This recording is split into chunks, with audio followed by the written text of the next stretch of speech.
everyone, I'm Tara from Survival Sullivan, and we have Gus here who's going to demonstrate some basic bow skills and some archery. But before we can let him teach us what beginners need to know, we're going to do the unboxing. I thought you could just take the bow right out of the package and be ready to use it, but just like with the toys you get your kids at Christmas, there is some assembly required.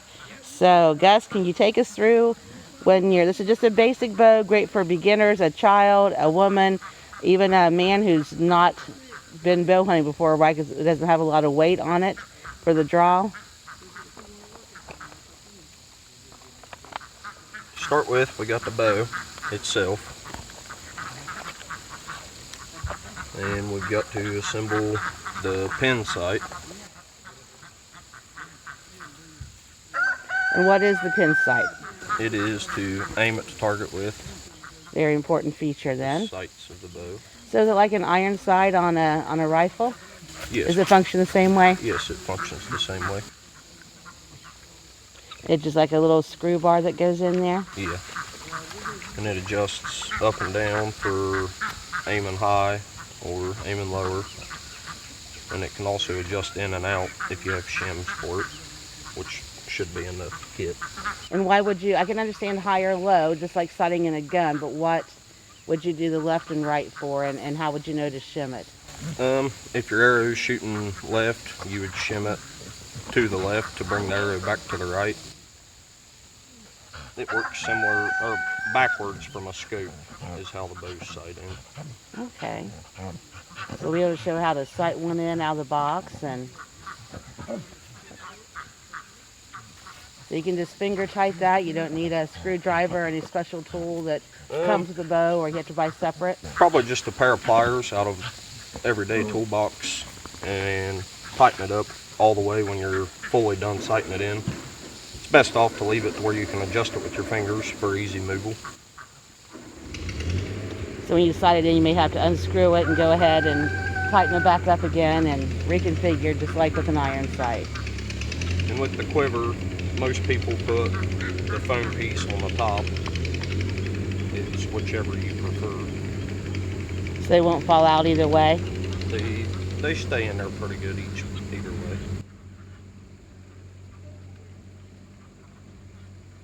We might need an Allen wrench for the bolts for this, possibly.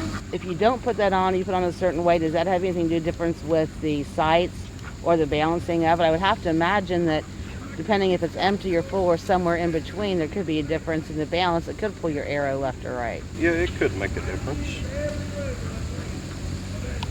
I usually take mine out of the quiver when I'm hunting and lay them beside me, and when I'm shooting my bow as well. Is it really more advantageous to have it on your bow? Be quick and handy, especially if you are maybe not shooting for game, or could be, but shooting in to defend yourself, like self-defense, to have it that close? Or is it better for not having to adjust the sights to have one that you can, I've seen them where they can throw over your shoulder or something.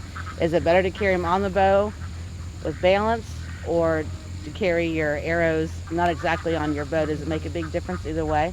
Not really, just whichever you want to do. I prefer to carry mine in the bow, which I hunt more than anything, so there's walking involved. Can you, while you're getting that adjusted, can you tell us a little bit about the 3 different types of common bows, the compound, the recurve, and the crossbow? Yeah, your compound bow has your cams, and on your recurve bow, it's just your limbs come up and stretch back with it with one string connected. And your compound bow is set up kind of like a rifle. It's cocked back and shot like a gun is. Compound and recurve, you got to pull back by hand every time you shoot. Now I know you're just coming off of a big shoulder injury, and you had to, in your words, men don't often want to use a crossbow, though Norman Reedus looks really good with one, The Walking Dead. He makes it look manly, but I know that's something a lot of men don't like to use, the crossbow. They think it's cheating and too easy. What is the difference as far as the weight when you're pulling on it, or why do men tend to not like to use the crossbow? What are the disadvantages? When you're hunting with a crossbow and you're in a tree stand, you can stay sitting down and shoot them. And with a compound, most generally you got to stand up and move and turn toward the deer. A lot more movement involved hunting with a compound bow, as if crossbow is kind of like a gun. You just get to pull it up and shoot quicker. With not having the big front end, if you're going through, in the woods or, in dense woods, movement, I would imagine, would be a lot easier as far as maneuvering around trees and things. Yeah, the compound bow is a lot, you can be stealthier with it, but just in the tree stands itself, it's more complicated. Is there an accuracy difference between the three? As like if you compare a lever action rifle to an AR, is there any type of a difference like that? Not really. Your compound bows shoot a lot quicker, more feet per second, and most generally you can get more yardage out of them. But your compound bows, they're pretty accurate with the right setups and gadgets on them that they have these days. So what's the little thing you put on down bottom there? This is the part that your arrows itself will snap into, and the end with your field point or broadhead goes up into the foam piece. So this holds your arrow in technically. And then here is the arrow rest.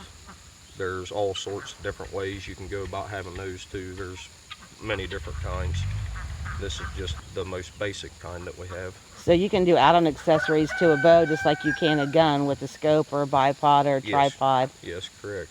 Okay. And most of them have stabilizers on the front, and you can get heavier, lighter to help stabilize the bow one way or the other.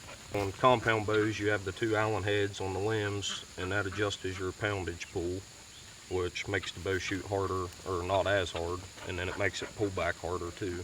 With the pull back harder, is that going to get you more velocity and stick in the animal more? What's the pros and cons of the weight on it?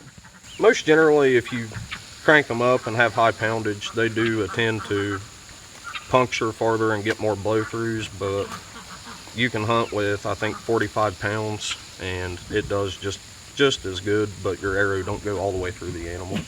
Now, that little basic bow there, how much pound does it have on it? I would say this is probably somewhere 10 to 20 pounds, And being what, a beginner bow. what could you hunt with that and be likely to kill? I think this is more generally just like you're getting started, target, get the hang of how to shoot a compound bow. I don't think you could actually hunt and kill with it. If you were quick, could you kill a squirrel with it? Yeah, you probably could. Okay, so not going to take any deer down with a basic beginning lightweight bow like that. No, not like this one. They do make them similar to this that kids can hunt with. Just this one here is just like getting the basics down pat of how to get it going and shooting. So is that good for people to do if they're new to it, no matter their age or their sex, to have something inexpensive that's lightweight just to learn to understand it, to figure out what kind of bow you might want before you invest a lot of money? Yeah, I would highly recommend starting with one of these rather than getting the full-on hunting deal when you start. If you get excited and get something that's too big and you can't figure it out or you get hurt, you might just give up. Right.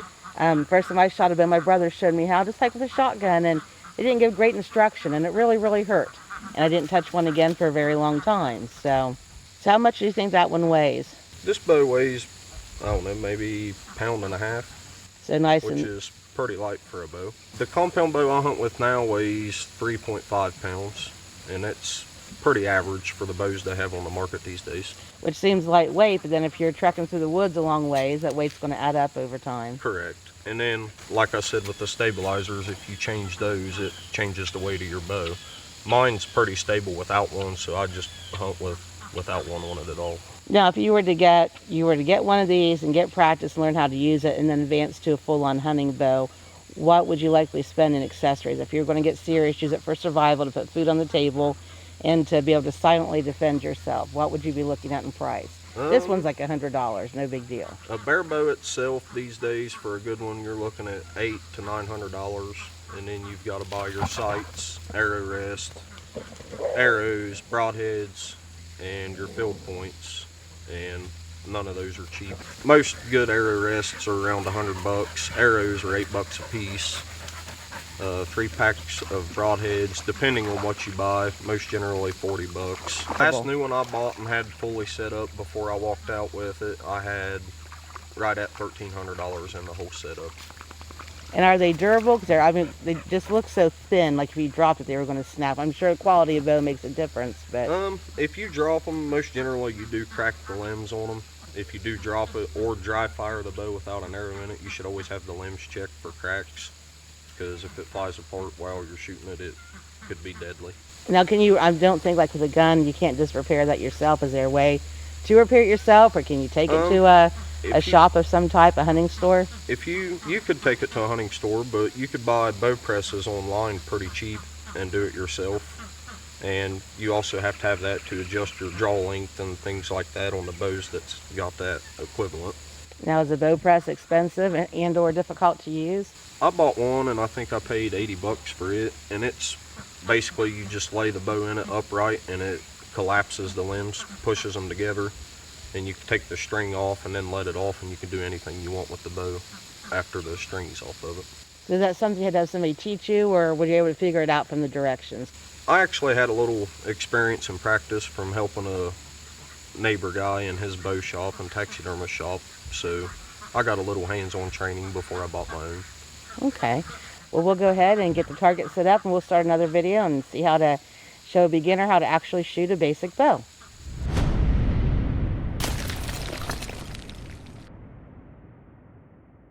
Okay, folks, we're back, and Gus is going to show us how to load the arrow into the bow, and then we'll do a couple of test shots. These ones that came with it do not have a pointy tip. They have a safety tip on it. Do have some other tips. They're not handy, so it's probably not going to stick in the target, but you can see the aiming and loading process just fine. If you'd walk in close and show a close-up here of exactly how you put the arrow in and draw back. And to start with, you put your nock on your string. And the nock is a plastic tip at the end? Right. Okay. And with the arrow rest we have, you always want to have the fletching pointing out. And the fletching is? The feathers, okay. Or they're made out of, some of them are plastic. And the reason of pointing it out is if it hits the side on the inside, your arrow is going to shoot to the left. Could injure somebody or something. Okay. Now, don't actually shoot it yet, but show how you pull that back, because we'll be back a little bit too far to tell. Pull it back, you hold your left hand still and pull back with your right hand, because I'm right-handed, of course. Okay, so I would be reversing that step. Now, there's 3 strings coming down. How do you know which one to use? The one that is the closest to you and comes over top of the cams.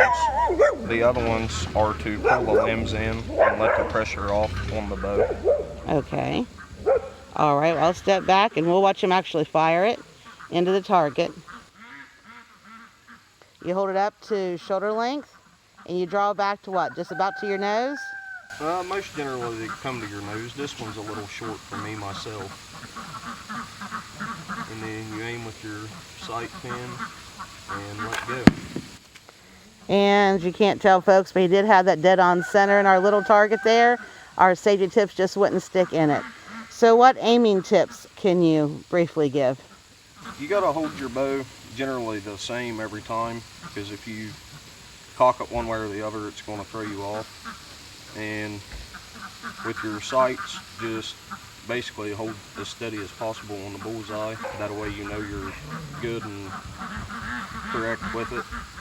Shaking and holding your bow too long could throw you off as well, because the arrows are, a blade of grass will throw an arrow off, and the smallest twig. So with sighting in your bows and aiming, you want to try to get a good tight group pattern so you know you hit dead on. And with your sights, like I said, if you're shooting high, you move your sights up, and it allows you to bring your bow down to the bullseye more. And then if it's shooting low, you can move them down. Now what about adjusting for wind? That would be more of a concern with a bow than a gun, I would figure. Yeah, with the wind, it could throw you off. I've hunted in or shot in 20-mile-an-hour winds, and it affects the bow by an easy inch. The wind is kind of a good guessing game when you're calculating for it. Now, the bows, you said some of them they make the parts there in plastic and not feathers. I'm assuming feathers are better quality. Is there a big enough difference if you're going to stockpile them that getting the cheaper plastic ones is going to be a problem or not? Yeah, your plastic ones, they will get, I call weatherized. They get dry and then they start cracking real easy, and it allows your arrow to fly funny. I prefer the real feathers myself because they seem to last a lot longer as long as you keep them out of the weather itself. As far as hunting in bad weather, they don't affect them that bad. Now, how should you store them? In the quiver, or so they can? I store mine in the quiver inside a hard bow case in the house itself. A lot of people stick them in their gun cabinet or on a gun rack, but most generally leave them in the quiver wherever your bow's going to be, because obviously you're not going to leave your new bow out in the weather, so you're Right. going to be safe in your quiver. Do the real feather ones have more of a problem drawing moisture? Not something you want to leave hanging out in your garage? Yeah, that's one of the things about them. If they get wet, they tend to fly a little different, but they will dry out and fly just fine after that. Any other tips you can think of for a beginner starting out with a simple basic bow like this? Not other than using an arm guard if you have one, because if the string nicks your arm, if your bow's twisted one way or the other, it does hurt and it will peel the skin off. Even on a bow with that low of a poundage? This one, not necessarily. It will, I mean, after a few times, I'm sure it'll rub you raw, but it's still safe to use an arm guard when starting out, so you don't get hurt and you can get the feel of how to do it, and then not use one after that. So I imagine those are easily available at a hunting store. How much do those run? 15, 20 bucks? I don't know, $5 or $10 is usually Oh, okay. about all they are. It's just a plastic sleeve that goes over your inside of your arm from your elbow about halfway down to your wrist is how far they go. Well, I think I would have liked one of those on my brother's first half-heartedly showed me how to shoot a bow, because that's exactly what happened to me. And it did hurt very, very much. That would be a lifesaver.